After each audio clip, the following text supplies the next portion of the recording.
গল্প মিচ হাচক্র্যাফট।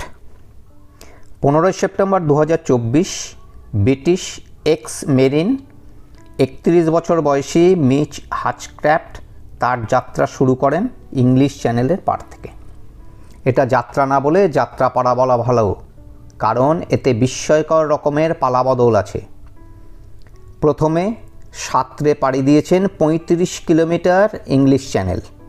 সাঁতার শেষ হওয়ার পরেই সে সাইকেল চালিয়ে 12,000 কিলোমিটার পথ ইউরোপ থেকে ভারতের দীঘা পাড়ি দেন। এরপর দীঘা থেকে দৌড়ে 900 কিলোমিটার পাড়ি দিয়ে চলে আসেন কাঠমান্ডু। কিন্তু না, এখানেই শেষ নয়।